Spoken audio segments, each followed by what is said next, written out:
I'm Tim Powers, and I'm a writer. Okay. And I know that you write novels and other prose, but you also are a high school teacher as well, correct? Yes. Okay. For 14 years, I think, I've been teaching in the creative writing department at Orange County High School of the Arts. What classes do you teach? Novel writing, poetry, and a sort of unstructured, or that is undefined, thing called Origins and Sources of Fiction. Okay. And how did you come upon this job 14 years ago to teach?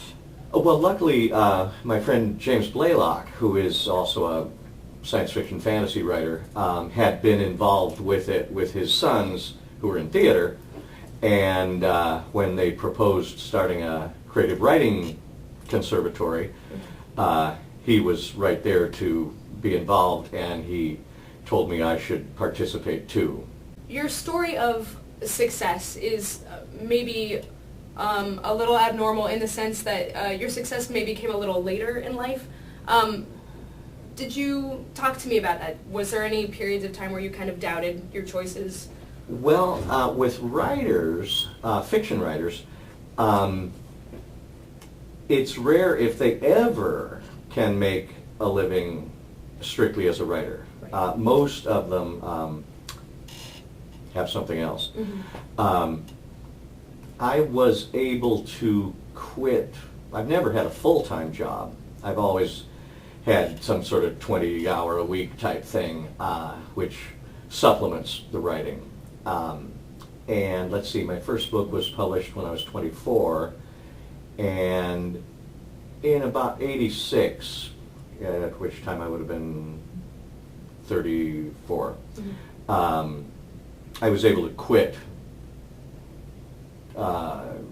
extra jobs for income purposes. And it's hard for a writer to say, at this point, I have achieved success. In 86, I would have said it, because there's no steady Right. position. Right. But I guess the most substantial change for me was when Disney bought an old book of mine as the basis of the fourth Pirates of the Caribbean Right. movie. Right. But throughout, I think a writer, and it's probably largely true of, we know actors who have pretty much parallel situation. What you have to get used to is that it's not going to be a steady line. Sure. You don't have a time card or a Yeah, in January salary. you're rich. In November you're broke, and you can't really predict. You always have very optimistic hopes for the project in hand. Mm-hmm. Every book I've ever written, I think, oh, this will be New York Times bestseller without a doubt. Mm-hmm. You almost have to have a motivation distinct from, for example, financial success. Mm-hmm. You have to calculate that your success is instead, am I getting books published? Mm-hmm. Are they getting translated into other languages? Are they staying in print? Mm-hmm. And the answer to those might all be yes, handsomely. But if you're in the trough between payment on delivery and payment on publication, you might wind up thinking, how come I'm not rich? Right.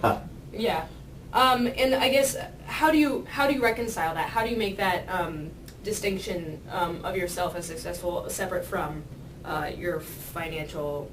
Well, you just have to approach it, and you'd be naive if you approached it any other way than this. You have to approach it that whatever the work is, in my case writing and getting it published, you have to approach it with the absolute assumption, core belief, that that's what you did it for. That was always the goal. and it's certainly ever since I was either 11 or 15, that's been my main life ambition, is to have books published, have books in bookstores, have them in other languages. And if you had asked me at 11 or 15, or now, and get rich, I would have said, well, that too, if possible, Sure. Certainly. Right. I wouldn't turn that down. Yeah.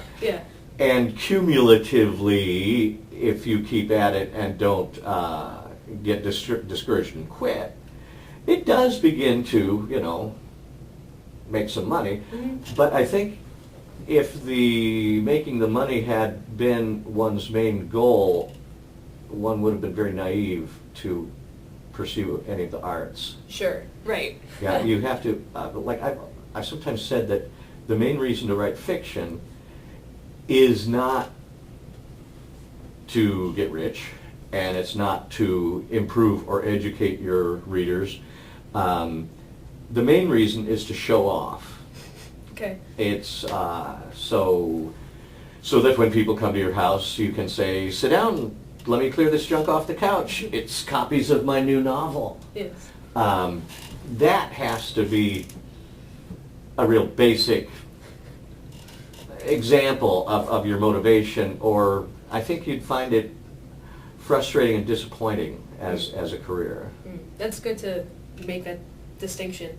And you mentioned like around either 11 or 15, like this was your passion. What was your experience that motivated that? Well, I had always been a big reader ever since, I don't know, first grade, something like that. But when I was 11, my mother got me a copy of a book called Red Planet by Robert Heinlein. And it was a science fiction book. Very good, so I still reread it. And I thought, okay, this is it. I didn't know what it would be, but this turns out to be it. And if you had said, what do you mean by it? I would have said, the most important thing. And I went on to read all the science fiction and fantasy I could get my hands on. And when I was 15, one of the science fiction magazines had an editorial on how to submit stories. And so I instantly did, and instantly got a rejection slip. But I was very pleased with that. I thought, look at that, a real rejection slip. Hemingway got these. Is it you who started putting the rejection slips? No, I on think the that was CD? Blaylock's idea. Okay. But I it's think a very good idea to Yeah. get people to, in a way, a rejection slip is a sign of progress, Yeah. because I always tell people there's a finite number of rejection slips you're going to get. God knows what the number is, but it is finite. And therefore every rejection slip you get lowers that number by one. It's a great And logic to have. at that point, I was committed, and I spent the next many years writing short stories and sending them off, and they'd get rejected, and I'd send the rejected story to some other magazine, and fairly busy. I remember getting one back that not only had been rejected, but had a gritty footprint on it, as if they had stepped on it outside on cement. Which was rough in those days, because before you could resubmit a story, if it had any kind of wear and tear on it, you had to retype the manuscript. Right. Nowadays, of course, you just print another one out. Sure. In fact, you don't print it, you send an email attachment. Yeah. But, At the time. and then when I was 23, a friend found a publisher who was publishing science fiction, and they were new, and they paid very little, and they had no backlist, and he said, get in there. And so I sent them an outline, and they wound up buying the novel, and at that point I was totally committed. At that point, somebody could have offered me the job of emperor or pope, and I would have said, no, I've got this science fiction working over here. Right. And it was an ambition I conceived at somewhere between 11 and 15, but it's never flagged. It might seem to an objective observer that it's a little bit unrealistic or childish to still be enthusiastically pursuing this ambition of, I want to write ghost and time machine books. Mm-hmm. But it has not flagged. It still does strike me as the best use of my time. Do you ever see this sort of same ambition in any of your students? Yeah, sometimes. And I try almost guiltily to foster it. Mm-hmm. Theoretically, the students at OSHA are all very committed because they've signed up for the Creative Writing Conservatory, and we accept maybe 10% of the applicants based on samples of their work. And so the ones we wind up with are all very well read and really very committed to wanting to be writers, but there's a lot of obstacles between being a high school student determined to be a writer and 10 or 15 or 20 years down the road being a writer. Right. Some of the obstacles are very valid. I think a lot of students tell themselves, on the one hand, I could do what Powers is talking about. Mm-hmm. I mean, they're literate, they write well, they could do it. But as Powers himself insists, you're going to have some poor years. You're going to be driving some $200 cars and living in zip codes where the cops travel in pairs. On the other hand, being a bright, studious, industrious young person, they could very readily get a job that would have them driving very nice cars and living in very nice places very, very shortly. It almost calls for a kind of unrealistic, impractical attitude to pursue writing. And I'll bet that's true of acting, music, painting. I bet in all those cases and in writing, the rough patches are so guaranteed, are so much an intrinsic part of the life, and the success, even to the extent of actually getting work, actually getting paid, actually getting published, is not certain at all. It's very much a gamble. And you think, well, what am I risking? $100? Well, no, you're risking your life from age 18 to, say, 30. Yeah. Well, what happens if I lose? Well, then at age 30, I guess you start thinking about a career. Right. It's in some ways a foolhardy thing to do. But you'd support it. Yeah, I still, as I did at 11, I still think it's the best possible use of one's life. And I always imagine that if these students, as most of them no doubt will, wind up being bankers, working for Microsoft, working at something, post office, I always imagine that at age 60 or so, they might be a little bugged by wondering, could I have done it? I didn't. I chose the sensible route rather than the kind of uncertain gamble of being a writer, actor, whatever. And in many ways, I'm glad I did. I have this nice house, these dogs, those jet skis. But I wonder if I could have done it. I wonder if I could have been an actor. I like to think they worry about that. God, maybe they don't at all. Right, yeah. Maybe. I would. Right. What would you think is the relationship between art and one's mental health? I would... I think I would say that the art, whatever it is, in the case at hand, writing, I think it can function as therapy. Okay. I mean, I don't know what one's initial mental balance might have been going in. I suppose you could argue that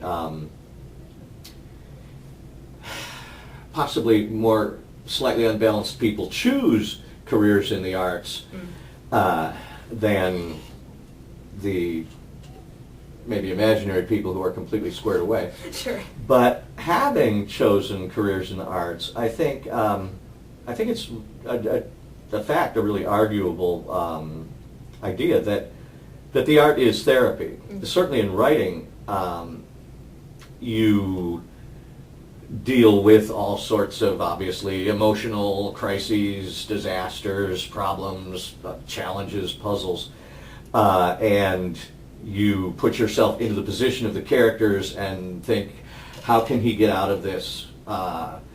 Okay, yes, that way, but can he get out of it without being a villain? Well, yeah, he could. No, you know what? I think he's stuck. Right. And it's almost like role playing.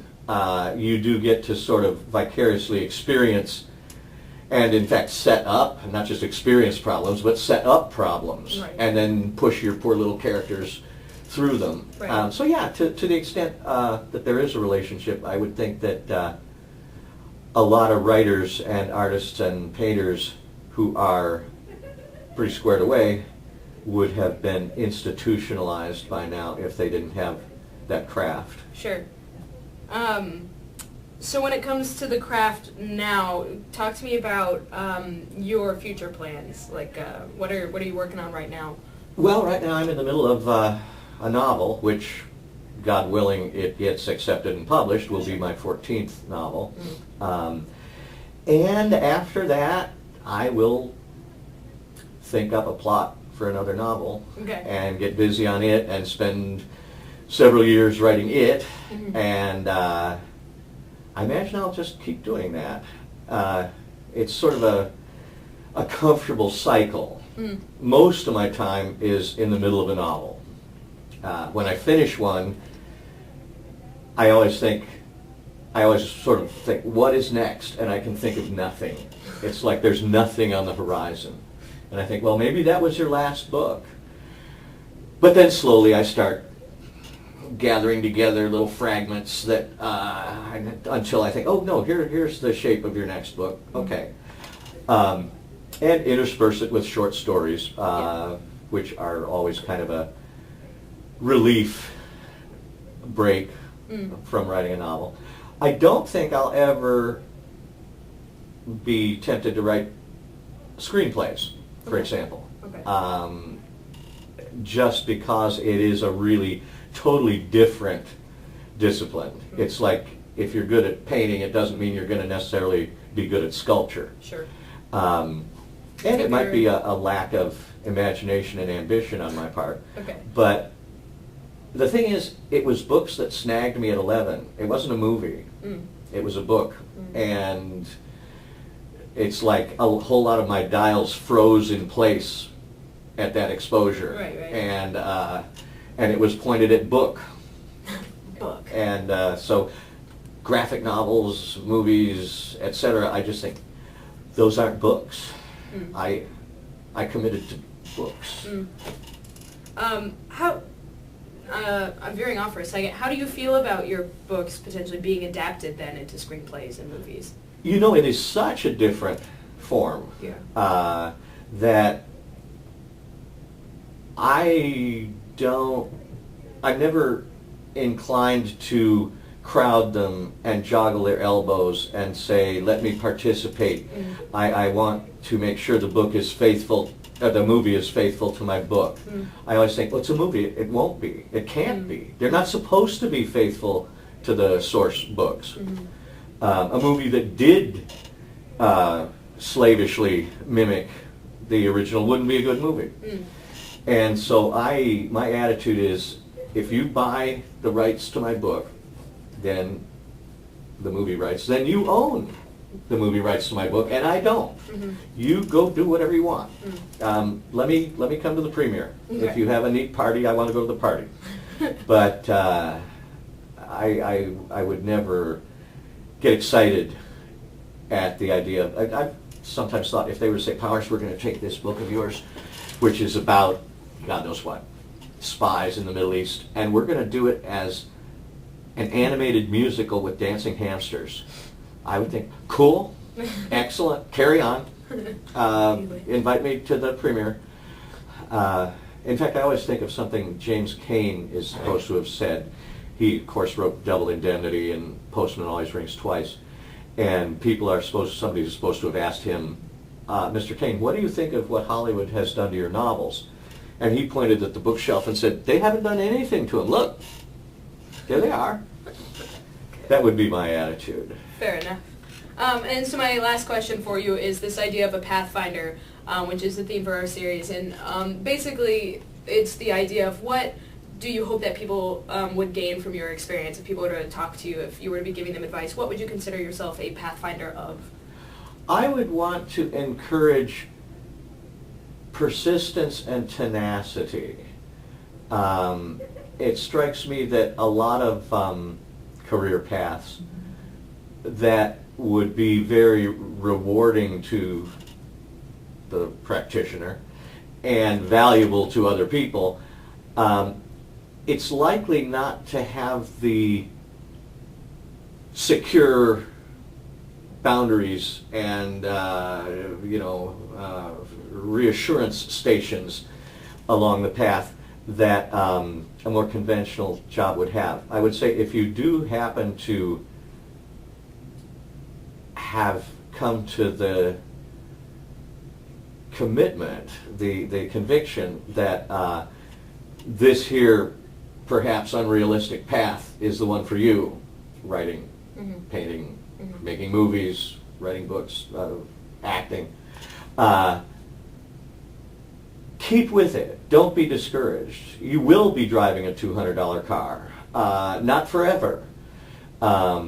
It's like playing 7-card stud poker game.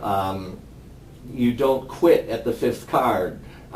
Wait and get all the cards. And of course it might turn out that in fact you have no gift or aptitude for the craft you've committed to. In which case at least you have the consolation that you tried it. You really rode the strange torpedo as far as it would go. But I've seen too many people who I know would be brilliant writers get discouraged and think, oh, well, I don't think I'll ever succeed. I think I'll go get a job, with Microsoft. To my mind, they would be at least itched in future years by wondering, maybe I could have done it. I wonder if I could have done it after all. So I would say, yeah, don't let the setbacks and obstacles discourage you, because if you're not going to put your best effort and commitment into that craft, what are you saving it for? Is this your dog? No. There was a guy here trying to give it away, but nobody wanted it, so he ditched it and left. So, busy parking lot. Of course we took him home. Yeah, of course. And of course we wound up adopting him.